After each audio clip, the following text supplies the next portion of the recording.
Electrohomoeopathy के अध्ययन के क्रम में आज हम लोग मटेरिया मेडिका का एक विशेष चैप्टर औषधियाँ, इन्हीं औषधियों के अध्ययन के क्रम में हम लोग आज एंजियाटिको ग्रुप के औषधि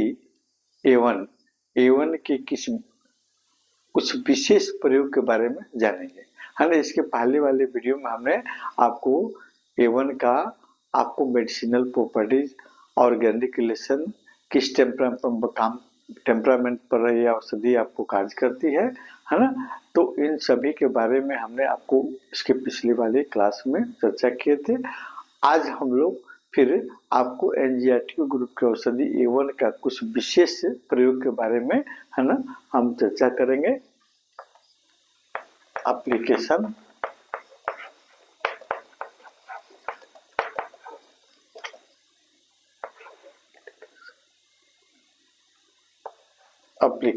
प्रयोग, है ना, विशेष प्रयोग। तो सबसे पहले देखते हैं आपको नर्वस डिसऑर्डर, है ना, नर्वस सिस्टम के ऑर्गन, ब्रेन से रिलेटेड कुछ और आपको डिजीज पर हम चर्चा करेंगे, जिनको हम A1 के कुछ सहायक औषधियों के साथ प्रयोग करके ठीक कर सकते हैं। जैसे आपको नर्वस डिसऑर्डर से होने वाले आपको रोग में, जैसे आपका हिस्ट्रिया है ना, कन्वल्सन है, एपिलेप्सी है, पार्किंसंस डिजीज है और माइग्रेन, है ना, और फिर डिप्रेशन को A1 का आपको 30 या 200 डाइल्यूशन सहायक औषधि आपको S10 या F1 C1 के साथ में उच्च डाइल्यूशन, है ना, हाइयर डाइल्यूशन में प्रयोग करके ठीक किया जा सकता है। और फिर आते हैं हम फीवर पर, है ना। फीवर में भी आपको एंजियाटिको ग्रुप की औषधि A1 का बहुत मुख्य रोल अदा होता है। देखिए, जैसे आपको मलेरिया फीवर है। मलेरिया फीवर क्या होता है? एक संक्रामक रोग है ना, और मादा एनोफिलीज की काटने से आपको होता है, और इसका आपको प्लाज्मोडियम नामक पैरासाइट्स, जो आपको जब मादा एनोफिलीज मच्छर किसी संक्रमित मनुष्य को जब काटती है तो उसकी लार्वा, है ना, उसके शरीर में आपको आता है और फिर वो डेवलप करके उसके आपको सैलिवरी ग्लैंड्स के आसपास में रहता है। जब वह मच्छर, है ना, ये मादा एनोफिलीज मच्छर अब दूसरे व्यक्ति को काटती है तो फिर उसको मलेरिया फीवर हो जाती है ना।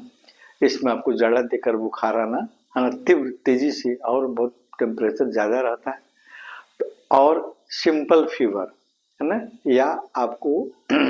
अभी आपको वायरल फीवर है तो वायरल फीवर, सिंपल फीवर में, और साथ साथ में आपको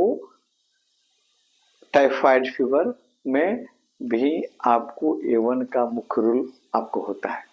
इनमें A1 का 10th डाइल्यूशन के साथ साथ में फीवर की औषधि F1, है ना, और आपको भरवन, S10 और फिर A1 का 10th डाइल्यूशन आपको YE के साथ में प्रयोग करने पर आपको किसी तरह के फीवर को हम लोग कंट्रोल कर सकते हैं। आगे हम देखते हैं आपको रिस्पिरेटरी सिस्टम के ऑर्गन पर, है ना, कैसे A1 का आपका कार्य करती है ना। जैसे मानते हैं रिस्पिरेटरी सिस्टम के रोगों को ठीक करने की क्षमता रखने के साथ में ये लंग्स के कंजेशन, यानी लंग्स में ब्लड का जमा हो जाना, है ना, जैसे निमोनिया है। निमोनिया क्या होता है? ये आपको बैक्टीरियल संक्रमण होता है, स्ट्रेप्टोकोकस नामक बैक्टीरिया के चलते आपको ये रोग होता है। और लंग्स के एल्वियोलाई में आपको जहाँ गैस का एक्सचेंज होता है, एल्वियोलाई में आपका ब्लड या अपस जमा हो जाता है, उसमें सूजन हो जाती है ना, तो फिर आपका निमोनिया होता है, सांस लेने में बच्चों को दिक्कत होती है ना, हाई फीवर होता है। इसके अलावा होपिंग कफ, है ना, होपिंग कफ जिसको काली खांसी या कुकुर खांसी के नाम से भी जानते हैं, है ना, इसमें भी आपको ये औषधि आपको बहुत ही अच्छा कार्य करती है। आपको कंजेस्टिव अस्थमा, है ना, दम्मा, यह एक आपको श्वसन तंत्र का एक रोग है जिसमें ब्रंकल ट्यूब आपको ब्रंकल श्वसन नलिका जो है आपको सिकुड़ कर पतली बन जाती है और सांस लेने में तकलीफ होने लगती है। उस परिस्थिति में आपको साय साय की आवाज आना, सांस लेने में तकलीफ होना, है ना, चेस्ट में पेन भी होता है, तो अस्थमा को भी ये औषधि आपको भिन्न भिन्न आपको डाइल्यूशन में, अब जैसे मानते हैं, और इसके अलावा और एक आपको रोग है जैसे ब्रोंकाइटिस है ना, इसके अलावा आपको लंग से रिलेटेड है ना, जैसे ट्यूबरकुलोसिस है, उसमें भी जैसे पी ग्रुप की औषधि P1, P2, P3, P4, ये 4 औषधियों से है ना, जिसकी आवश्यकता, जैसे उन बच्चों में निमोनिया तो वहाँ हम लोग P3 का प्रयोग करेंगे, लंग्स की डिजीज है तो P3 या P2 का प्रयोग कर सकते हैं, है ना। और फिर इसके साथ में A1 का 30 डाइल्यूशन और P3 का भी 30 डाइल्यूशन, साथ में C ग्रुप का औषधि C13 या C5 का प्रयोग करेंगे, है ना, भरवन के साथ में आपको और L1, है ना, ये आपको औषधियाँ आपको सहयोग करती हैं आपको श्वसन संबंधी रोगों को ठीक करने में A1 के साथ में, है ना। और फिर कभी कभी जैसे गला फंसना या आवाज बैठना, है ना, इसमें E1 के साथ में C13 और P ग्रुप के औषधि, है ना, P4 या P1 को, है ना, और इलेक्ट्रिसिटी BW के साथ में प्रयोग करते हैं, है ना, और श्वसन से संबंधित रोगों पर हम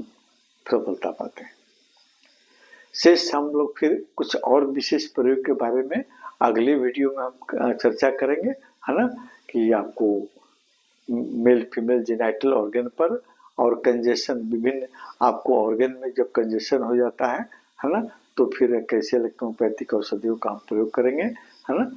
आगे के वीडियो में देखिएगा।